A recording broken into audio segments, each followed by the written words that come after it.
আসসালামু আলাইকুম এভরিওয়ান, কেমন আছেন সবাই?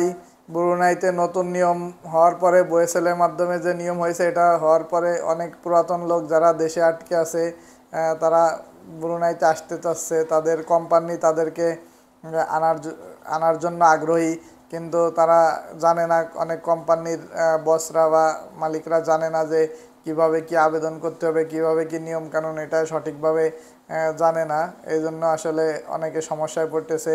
প্রত্যেকে আমাকে SMS দিচ্ছে, কমেন্ট করতেছে, ভাই কিভাবে আমার বস নিয়োগ দেবে, আমার বস নিয়োগ দিতে চায়। আপনি তো বলছেন যে সে কোম্পানি চাইলে তাদের পছন্দের লোক সিলেক্ট করতে পারবে ইন্টারভিউর মাধ্যমে। তো কিভাবে কি আবেদন করবে বয়েসেলে, তারা তো বুঝতেছে না কোথায় যাবে, অ্যাম্বাসিতে যাবে না কোন জায়গায় যাবে। তো তাদের জন্য আজকের ভিডিওটি, অবশ্যই ভিডিওটি পুরো দেখবেন, তাহলে অবশ্যই আপনারা বুঝতে পারবেন বিষয়টা। আর আপনি যদি আমার চ্যানেলে নতুন হয়ে থাকেন তাহলে অবশ্যই চ্যানেলটি সাবস্ক্রাইব করে দিবেন, লাইক কমেন্ট করে শেয়ার করে দিবেন। তো তার জন্য আপনার বস যদি আপনাকে আনতে চায়, আপনার সাথে যদি তার কথা হয় যে সে আপনাকে নিয়ে আসবে বা আপনাকে আনার জন্য সে চেষ্টা করবে, আপনাকে আনতে আগ্রহী, তাহলে তাকে সর্বপ্রথম যে কাজটি করতে হবে, তার যে কোনো একটি এজেন্সির কাছে যাইতে হবে।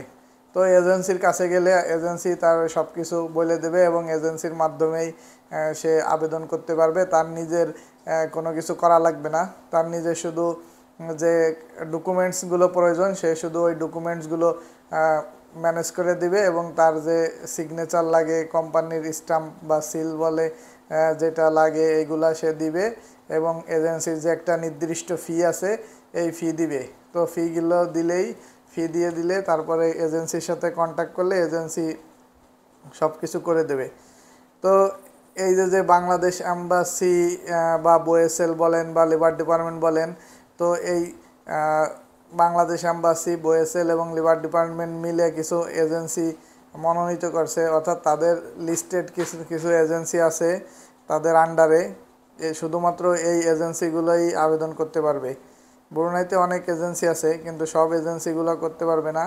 শুধুমাত্র যে এজেন্সিগুলো বয়েসেলের আন্ডারে বা বাংলাদেশের আন্ডারে রেজিস্ট্রেশন করছে তারাই শুধুমাত্র এই আবেদনগুলো করতে পারবে। তো আপনারা চাইলে ওয়েবসাইট থেকে এই এজেন্সির লিস্টটা পেয়ে যাবেন। লেবার ডিপার্টমেন্টের ওয়েবসাইটে এই লিস্টটি আছে, ওখান থেকে পেয়ে যাবেন। আর আমিও আপনাদেরকে আপনাদের সুবিধার জন্য লিস্টটা আমার চ্যানেলে দিয়ে দেবো, তো ওখান থেকেও দেখে নিতে পারবেন। তো বর্তমানে ইসের এজেন্সির লিস্ট অনেকগুলো এজেন্সি আছে অলরেডি। 42টা এজেন্সি আমি ডাউনলোড করছিলাম। 42টা এজেন্সি অলরেডি এখানে আবেদন করছে, 42টা এজেন্সি। তো এই এজেন্সিগুলোর আবার ক্যাটাগরি আছে, সি ক্যাটাগরি, বি ক্যাটাগরি আছে। তো আপনারা চাইলে এই এজেন্সির মাধ্যমে আবেদন করতে পারেন। আমি লিস্ট দিয়ে দেবো, আর দু একটা এজেন্সির নামও বলে দিই। এই লিস্টের 1 নম্বরে আছে মারিয়া মোনাওয়ারা এমপ্লয়মেন্ট এজেন্সি। এদের অ্যাড্রেসও এখানে দেওয়া আছে। অ্যাড্রেস হচ্ছে গাডংয়ে। 2 নম্বরে আছে সিঙ্গেল এমপ্লয়মেন্ট এজেন্সি। তারপরে আছে মারিয়া ইন্দিরা। তারপরে বি বেস্ট আমি চিনি। বি বেস্ট হচ্ছে আপনার এয়ারপোর্ট মল যেটাকে বলা হয় ওখানে।